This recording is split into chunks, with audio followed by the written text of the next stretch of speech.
The Bay of Biscay, 1942. Icy, biting winds carry the metallic stench of Sultan's impending doom, whipping across the turbulent, black expanse of the North Atlantic.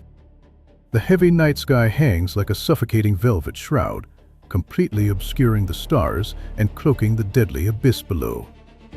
Beneath this seemingly eternal, chaotic darkness, the churning water suddenly parts.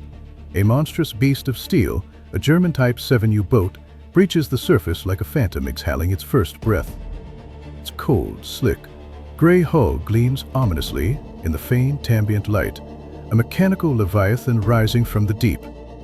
Almost immediately, the massive diesel engines roar to life with a deafening, rhythmic thunder, greedily sucking in the freezing, yet infinitely precious, night air. For a submarine, this is the most perilous hour.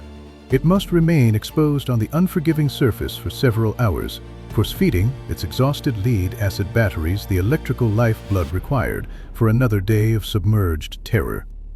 Standing in the cramped, freezing conning tower is the U-boat commander, a hardened veteran with hollowed eyes and a face sculpted by wind and tension.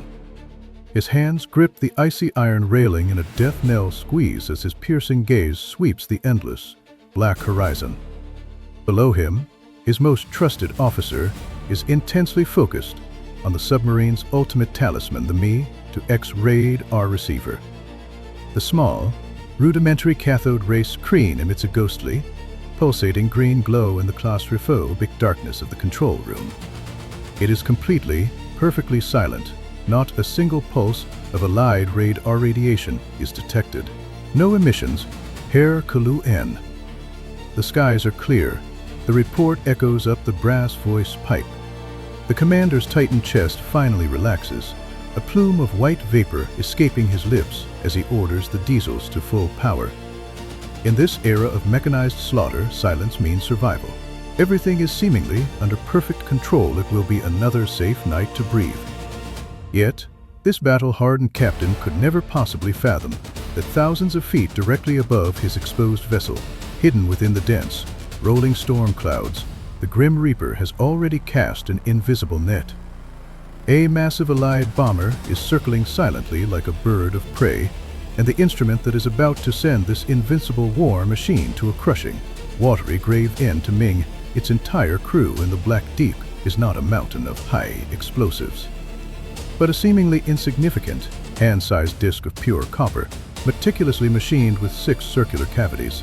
Who could ever believe that this modest piece of metal would single-handedly rewrite the brutal calculus of the Battle of the Atlantic, slaughtering more U-boats than any conventional depth charge ever deployed in the history of naval warfare? To understand this catastrophic paradigm shift, we must rewind the clock to the desperate, blood-soaked months of early 1942. For the German U-boat fleet, the North Atlantic was an uncontested hunting ground. They were basking in what they arrogantly, yet accurately, dubbed the Second Happy Time. This was no mere hyperbolic propaganda from the Nazi war machine. It was a terrifying, mathematical reality built on shattered steel, burning oil, and the agonizing screams of drowning merchant sailors. The rate at which Admiral Karl, on its ES Grey Wolves, was ending Allied shipping to the bottom of the ocean was vastly outstripping the combined production capacity of every shipyard in the United States and Britain. Even with their blast furnaces roaring 24 hours a day, month after agonizing month, over 700,000 tons of Allied supplies, vital ammunition, precious food, and thousands of men simply vanished beneath the freezing waves in apocalyptic fireballs. British Prime Minister Winston Churchill would later confess in his memoirs, with a chilling honesty, that throughout the entirety of the Second World War, the only thing that genuinely terrified him, the only threat that haunted his sleepless nights, was the U-boat peril. The German tactical doctrine was brutally simple and devastatingly effective. Operating as coordinated wolf caps, they would lay in wait during the daylight hours, hidden in the impenetrable depths. When night fell, they surfaced like a pack of starved wolves catching the scent of blood. The massive, slow-moving, and desperately vulnerable Allied convoys were little more than fat, stumbling prey in the dark. Utilizing their extremely low surface profile to evade visual detection, the the submarines would close in with terrifying silence. Then came the slaughter. Torpedoes, trailing their signature white wakes of compressed air, shot through the water like spears hurled by the devil himself, impacting the unarmed underbellies of cargo ships with pinpoint precision. The resulting detonations would tear ships in half, igniting magazines and turning the Black Ocean into a terrifying, burning Hell's Cape.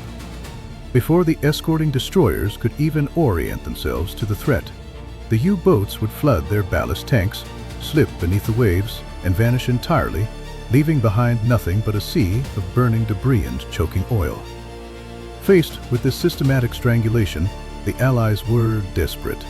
They had to find a way to strike back, or the British Isles would be starved into unconditional surrender. Their first major technological countermeasure was outfitting Coastal Command patrol aircraft with the ASV Arc to radar.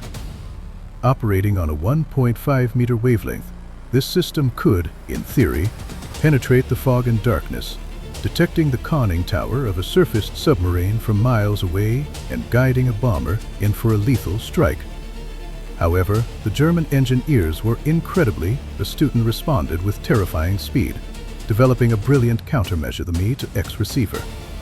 This device was a masterpiece of passive electronic warfare. It did not emit any signals that could give away the submarine's position, it simply listened. It acted as an invisible set of ears, constantly monitoring the electromagnetic spectrum. Whenever an Allied patrol plane switched on its 1.5-meter radar, sweeping the ocean like an invisible lighthouse, the Me-to-X receiver would instantly catch the radiation. A shrill, unmistakable alarm would immediately sound throughout the submarine. This incredibly effective early warning system gave the German crews an agonizingly long 30-minute head start. 30 minutes was an eternity in submarine warfare. The blaring alarm would trigger a ballet of practiced chaos. The deafening diesels would be violently shut down. The lookouts on the bridge would hurl themselves down the narrow vertical hatch. Heavy, watertight steel doors would be slammed in dogged tight. The main vents would be thrown open, allowing thousands of gallons of icy seawater to violently rush into the ballast tanks. Like a heavy iron stone, the submarine would plummet into the protective embrace of the deep ocean. By the time the lumbering Allied bomber finally arrived at the coordinates, ready to unleash its payload, the ocean was completely empty. The Me-to-X receiver caused the Allied kill rate to plummet practically to zero. To the arrogant German submariners, the combination of Me-to-X and their rapid dive time equated to absolute invincibility. They began to view the Allied radar not as a threat, but as a complementary, highly reliable early warning service. As the months dragged on, the Me-to-X receiver proved so flawlessly reliable that the German commanders developed a blind, almost religious faith in its glowing green screen. The more they trusted it, the longer they dared to linger on the surface, enjoying the fresh air and fully charging their batteries. Yet, this absolute trust was silently mutating into a catastrophic death trap, waiting to be sprung the moment the invisible electromagnetic environment shifted. The root of this trap lay not in any inherent mechanical flaw of the submarine, but in the cold, unyielding laws of thermodynamics and physics. The diesel-electric submarines of the Second World War were not true underwater vessels in the modern, nuclear sense. They were essentially surface ships that possessed the tactical ability to temporarily hide underwater. Their massive diesel engines, the true beating heart of the vessel, required gargantuan volumes of oxygen to combust fuel and generated toxic exhaust that had to be expelled. Therefore, they could never operate submerged. While underwater, the U-boat was entirely reliant on hundreds of incredibly heavy, highly limited lead-acid battery cells. Even creeping along at a snail's pace to conserve energy, these batteries would be completely drained within a matter of hours. Once the batteries died, the submarine became a steel coffin. Driven by this inescapable physical reality, every single U-boat in the Atlantic had to spend several terrifying hours every night exposed on the surface. They had to open their main induction valves, start the deafening diesels, propel the ship, and pump electricity back into the depleted batteries. This was not a tactical choice, it was an absolute physical necessity. During these agonizingly vulnerable hours of surface running, stripped of their cloaking darkness by the threat of aircraft, the Me-to-X receiver was their sole guardian angel, the only barrier standing between the crew and sudden, violent death from above. But Me-to-X had a fatal, fundamental flaw. It was completely deaf to anything outside its narrow tuning.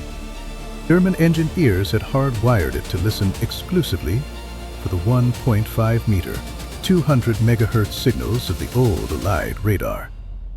If a different frequency swept over the submarine, the Me-to-X would remain silently, blissfully unaware, falsely assuring the crew that the night was safe. Meanwhile, thousands of miles away, on the other side of this deadly technological chessboard, a quiet but earth-shattering revolution had already taken place inside a cluttered, unassuming laboratory at the University of Birmingham. On a seemingly ordinary day, February 21st, 1940, British physicists John Randall and Harry Boot, after enduring countless frustrating failures, achieved a breakthrough of miraculous proportions. They invented the multi-cavity magnetron. To the untrained eye, this device, an artifact that would literally dictate the fate of the free world, looked entirely unimpressive. It was merely a block of solid copper, roughly the size of a human palm, with a central hole and 6 smaller, precisely machined circular cavities radiating outwards like the chambers of a revolver cylinder. But the destructive potential harnessed within this simple geometric shape defied all contemporary military comprehension.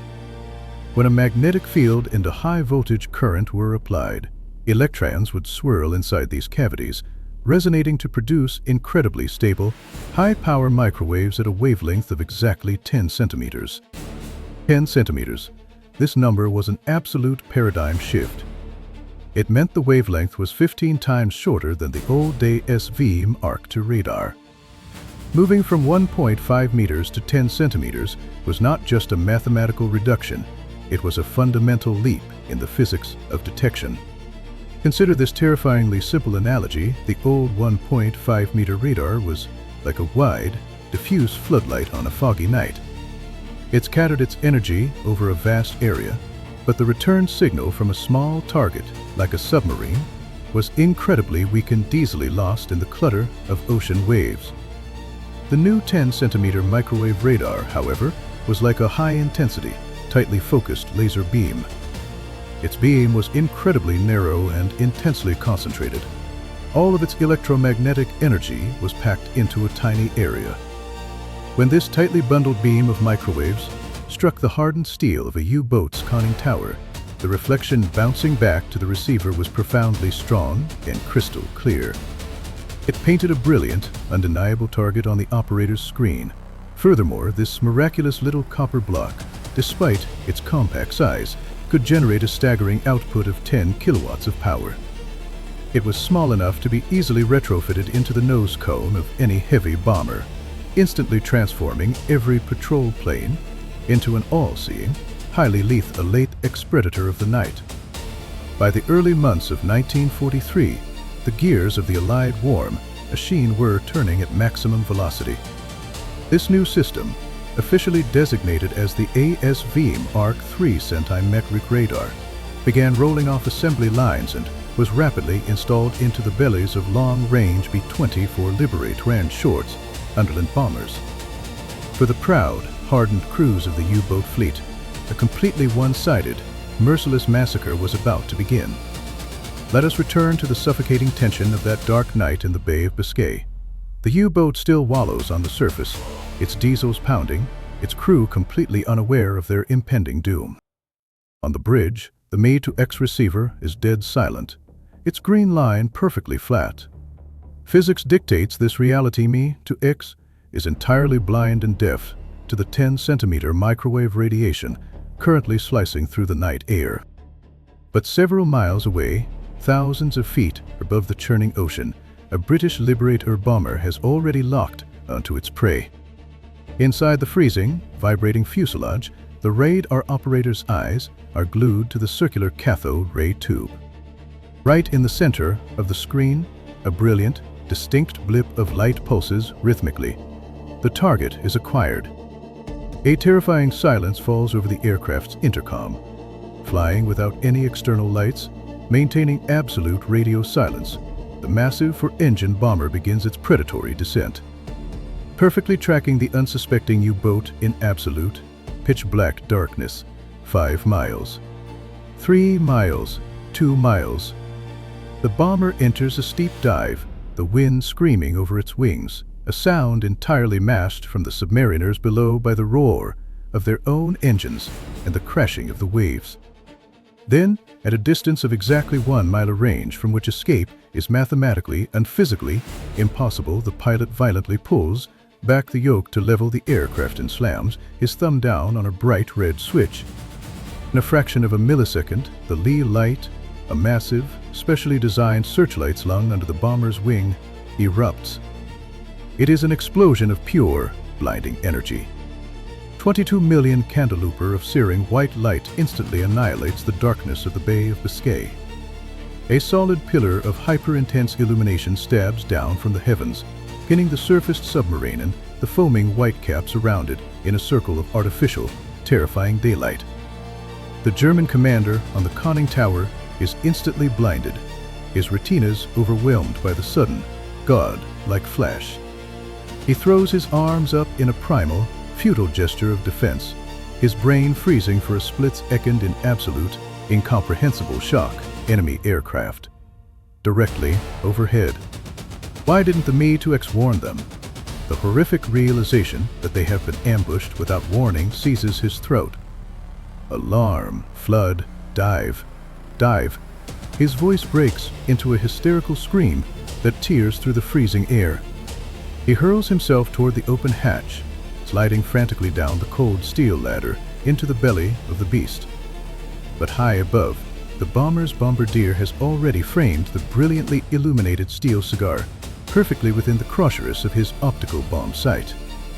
For the German crew, this is the most terrifying, agonizing moment of their lives. Bathed in the inescapable glare of the searchlight, physics dictates they have a maximum of 15 seconds to react. 15 seconds. In a window of time too short to even process the terror, they must execute an impossibly complex sequence of mechanical actions, manually shut down the roaring, massive diesel engine seal, the enormous air intake valves drag the frantic watch crew down the ladder. Slam and dog the heavy, watertight pressure hatch to withstand the crushing weight of the ocean and manually open the main ballast vents to let thousands of tons of seawater flood the tanks, forcing the buoyant vessel beneath the surface. It is an utterly impossible task. The submarine erupts into pandemonium. Men collide in the narrow passageways, screaming oaths and prayers. Heavy steel valves shriek as they are violently wrenched. The klaxon blares a continuous, deafening wail of impending death, but it is entirely too late. Before the submarine's deck even begins to slip beneath the waves, the bomber roars directly over the low-slung awning tower. A meticulously spaced stick of Torpex-filled depth charges drops from the bomb bay, falling like a string of fatal metallic teardrops, splashing perfectly into the illuminated water on either side of the doomed vessel. Seconds later, the ocean itself seems to detonate. Massive, geyser-like columns of white water erupt hundreds of feet into the air, fracturing the searchlight's beam into a million chaotic shards. The crushing, hydraulic shockwaves from the underwater explosions act like gigantic, invisible sledgehammers. They violently slam into the U-boat's pressure hull with unimaginable force. The agonizing screech of tearing steel and popping rivets echoes through the water as the hull instantly implodes. A catastrophic torrent of freezing seawater bursts into the control room, instantly vaporizing the screaming crew in a violent mixture of high-pressure water, ruptured battery acid, and darkness. The once proud apex predator of the deep, now a mangled, flooding coffin, plummets toward the abyssal plain, taking its young crew and its deadly arsenal to an eternal, lightless grave at the bottom of the Atlantic. This violent, surgical execution was not an isolated incident. It was merely the opening movement of a symphony of destruction that would become known as the turning point of the Battle of the Atlantic.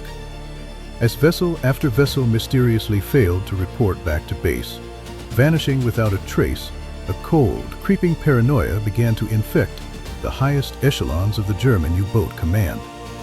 A few fragmented, desperate radio transmissions that managed to escape the slaughter painted a picture of supernatural horror attacked by aircraft on the surface. No radar warning. Me-to-X is completely silent, bombers appearing out of thin air. Taking heavy damage, the transmissions would abruptly cut to static, leaving Admiral Dönitz and his staff in a state of paralyzing dread. The German High Command, priding themselves on their technological superiority, were utterly baffled. The reality before them defied their entire understanding of modern naval warfare. Desperate to rationalize the slaughter, German scientists and veteran commanders descended into a spiral of wild, paranoid theorizing. The first, seemingly logical hypothesis was that the British had developed a futuristic, highly advanced infrared detection system capable of tracking the thermal signature of the U-boat's diesel exhaust plumes from miles away. Based on this erroneous assumption, German crews wasted precious time painting their exhausts with special insulating materials. But the sinking S only accelerated. When the infrared theory failed to stop the bleeding, a far more insidious and catastrophic paranoia took hold. Frontline commanders began to neurotically suspect their only lifeline, the Me-to-X receiver itself. A theory rapidly circulated that the passive receiver, while listening for signals, was actually leaking a faint, secondary electromagnetic radiation. A deadly electronic breadcrumb trail that Allied bombers were using to track them in the dark. Driven to the brink by mounting casualties and the psychological terror of an invisible enemy, Admiral Dönitz issued one of the most disastrous orders of the naval war. He commanded every U-boat in the Atlantic to completely shut off their Me-to-X receivers while surfacing at night. It was an act of supreme desperation, akin to ordering soldiers in a dark forest full of snipers to not only blindfold themselves but to plug their ears. Stripped of even the illusion of protection, the U-boats were now entirely deaf and blind. They could no longer even detect the older 1.5-meter radars, still in widespread use by the Allies. The U-boats were effectively sailing completely exposed in the open ocean. The kill rate skyrocketed exponentially. The frigid waters of the Atlantic were stained with the dark oil and floating debris of the German submarine fleet. The cold, unforgiving truth of their demise would only be revealed much later, through an act of sheer, catastrophic chance.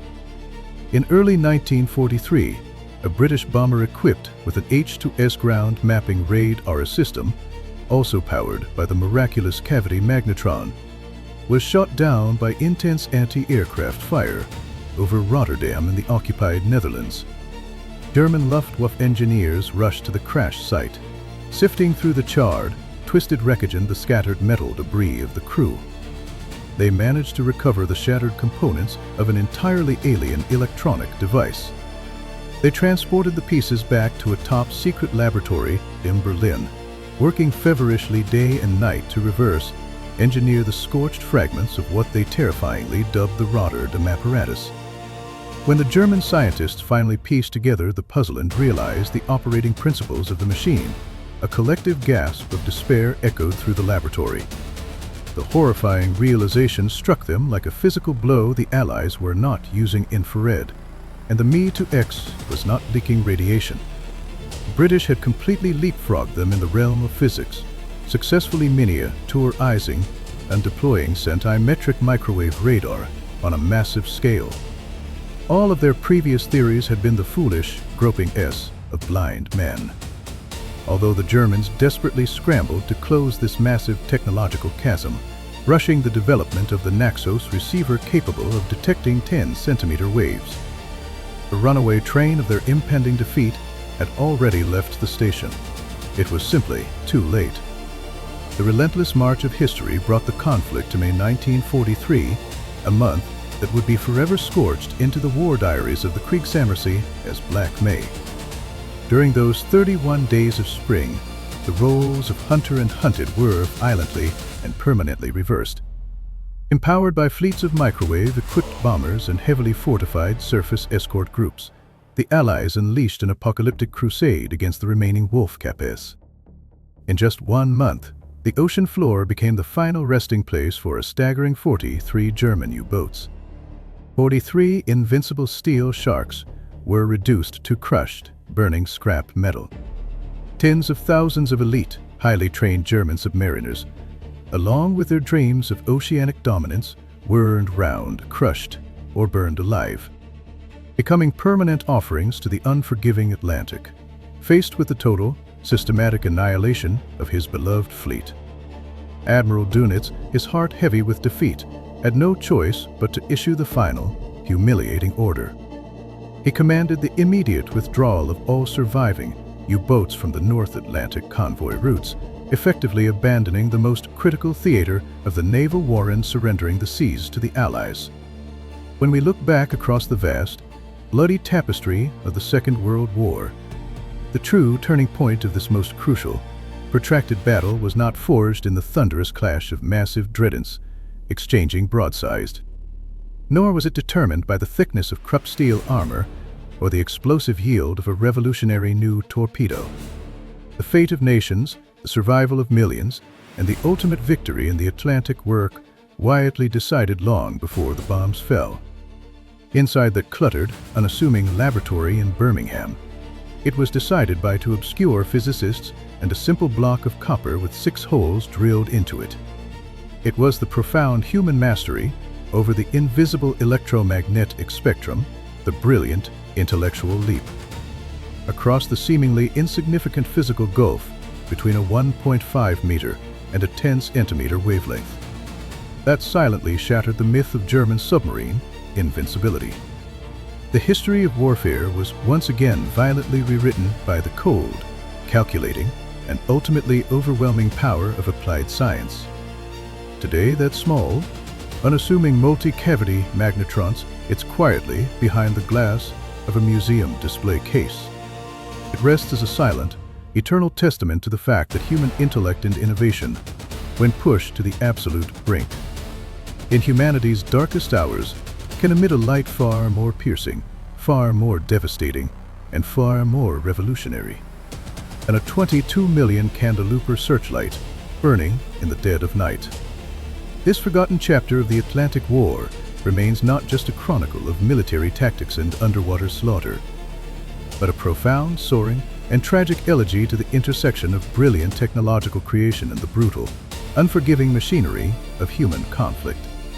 If you are captivated by these hidden technological wars that secretly decided the fate of the free world, do not forget to like, subscribe, and share this video with fellow history enthusiasts. I am your historical narrator, and I will see you in the next deep dive into the shadows of the past.